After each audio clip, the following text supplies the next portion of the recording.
Hi everyone, you're with Tesla Tom. Thanks so much for joining us on Ludicrous Feed. Today I want to go through the Tesla Quarter 1 earnings call with a particular focus on what relevance it has on the Australian market. This will be a quick summary and focused more on the news rather than the business side of things, and a little bit of a mention, of course, to Elon Musk's controversial comments, which I'll talk a bit about later on. So the big news was that Tesla reached a profit of $16 million to everyone's surprise, and that was reflected in a sharp uprise in the stock market. But I noticed that today, when the market shut, the price was down again, and that could be possibly due to the comments that was made, which I'll go through as well. So this was Tesla's first profit in quarter one, and first time ever in its history. And it's good news too, because traditionally quarter one is weak across the board, particularly for the car market. Let's talk about the announcements and the summary of news from that earnings call. So let's focus on cars to start with. Let's talk about Model Y. So Model Y in Fremont, the production for quarter one was faster than the first 2 quarters for Model 3 when it first came out. The Y was profitable from launch, and that has never happened before for any Tesla cars. It's a 2-cast piece design, and soon to be 1 piece. If you watch Sandy Munro's videos, you'll see when he takes it apart that the rear is essentially 1 piece, which is pretty amazing. That will require more machinery and bigger machinery for Fremont when it eventually opens. The Model Y heat pump is pretty amazing technology, and that helps maintain the range of that car despite it being bigger than the Model 3. And it's been universally well accepted by deliveries so far, and certainly Sandy Munro was very happy with the efficiencies that have been put into the Model Y. Fremont Model Y production is expected to hit full speed when it opens, and that's the big question on everyone's lips. When is Fremont going to open? And we'll go through that as well a bit later on. It's going to ramp up in Shanghai as well, and also Berlin when that factory eventually opens. For Model 3, the made-in-China Model 3 doesn't quite meet China's subsidies because it's just too expensive. So there are plans to reduce the price of the SR Plus in China. And the costs of making Model 3 in Shanghai is already lower than in Fremont, which is good to see. Elon Musk did mention something about range testing as well, and he was a little bit peeved, you could see, when he talked about the fact that the Model S in recent EPA testing lost 2% of range because for some reason someone left the car door open or something and the air conditioning was running, so it lost 2% because of that.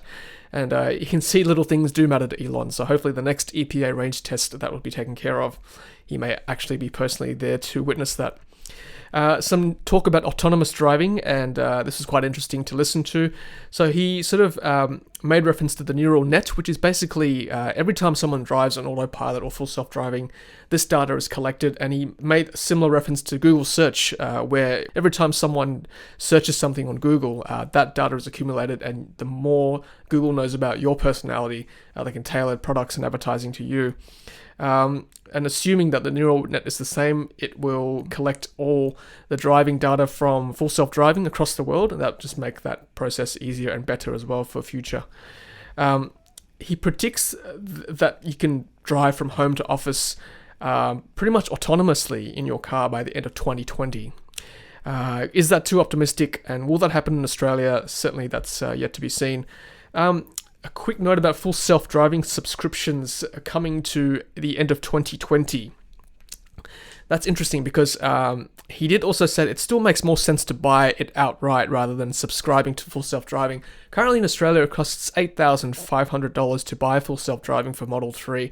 If you own that car for 10 years, that's $850 per year. And you say Tesla was to start a subscription where it's $100 a month, you're still better off buying full self-driving outright, just for value's worth. If you don't do that many road trips or you're not too fussed about full self-driving, then it might make sense. Or if you're a bit tight on cash, then $100 a month certainly does make sense.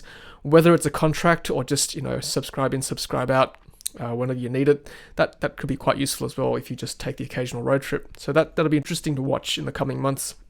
There was some talk about Robotaxi, which is the self-driving ride-sharing, ride-hailing service, which is what Elon's been talking about over the last couple of years.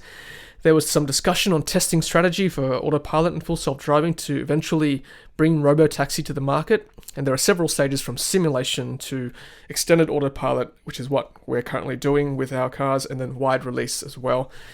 I guess the neural net is part of the presentation that he will make to regulators across the world, including here in Australia, where he can show that the autopilot is whatever 99.5% safe and effective, and whether that's enough for regulators or governments around the world to accept robotaxi as a form of ride sharing as well. That's yet to be seen.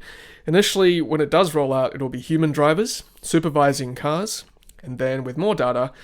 This is quite optimistic. He said he was hoping to propose fully autonomous ride-hailing services by 2021, which is next year.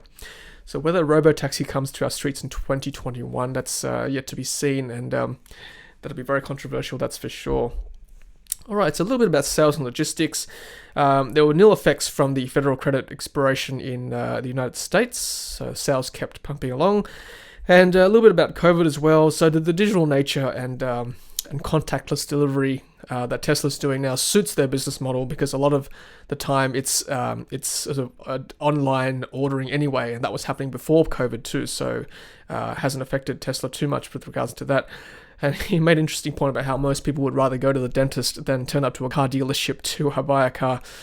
I certainly, before owning a Tesla, didn't like turning up to car dealerships. A lot of processes involved with that, because the dealership owns the vehicles and they're going to try to sell you that vehicle, rather than, I guess, a shop model where, like an Apple store model, where you actually turn up and just have a look for yourself, and the reps there are basically just that. They're not trying to push the product, they're just helping you with the sale and learning more about the product, which is what I quite like about Tesla as well. And he said that too, buying a Tesla is like buying an Apple or Amazon products, where you're browsing rather than being pushed for the sale.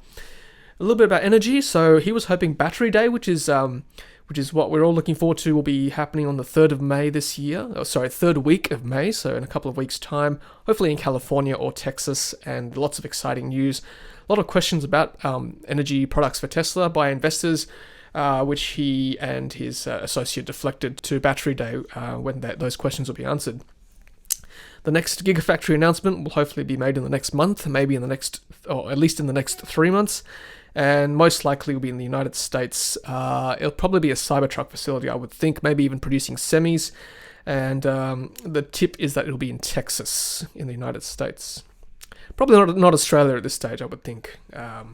Just from a personal point of view, it's just the cost of production is quite expensive, and given that Holden pulled out in the last few years, I just can't see it happening. Although, given the fact that, we've got all the expertise still, and it might make sense to reduce transport costs, given that we've got a big lithium mining potential here as well, and certainly lots of space to put factories. We'll see.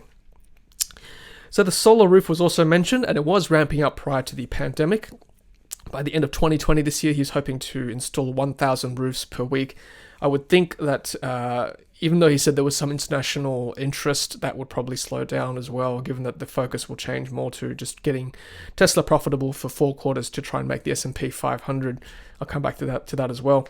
He did mention something about the residential air conditioning type system, which he wants to bring out. See, the Model S and X already has hospital-grade filters, and that's the HEPA filter he was talking about.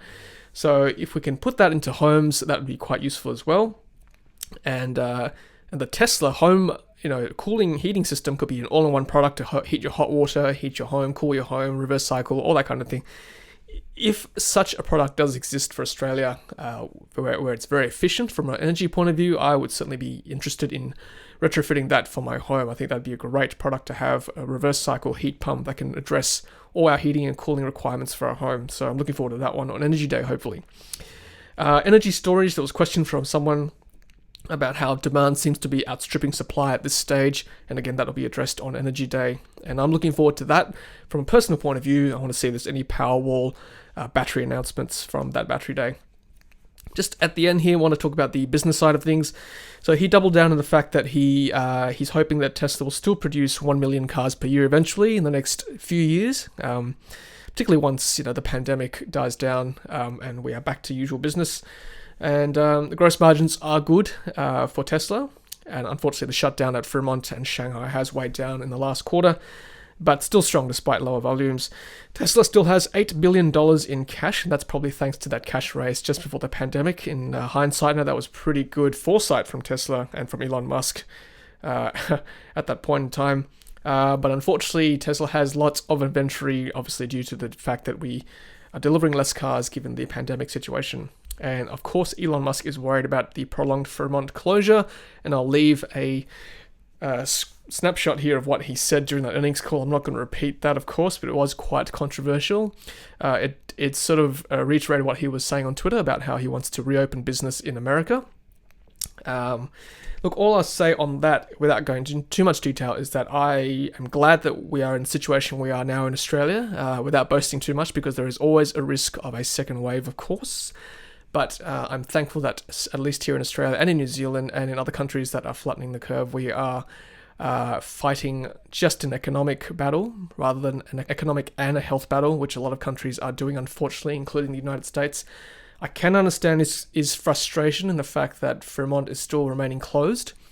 And of course, it is affecting business. If you look at Q2, Fremont has now been shut for April.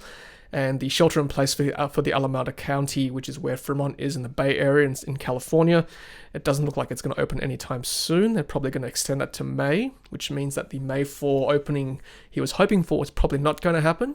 So if it's shut for April and May, that's 2 out of 3 quarters for Q2, which doesn't look good for Q2 earnings call, unfortunately. So that'll be interesting to see. So obviously America is a different situation to Australia, and I won't comment too much on what they're going through. Alright guys, well thanks for watching. I'll do another roundup in 3 months time for Q2 earnings. Take care guys, stay safe, and don't forget, you'll never charge alone. See you next time.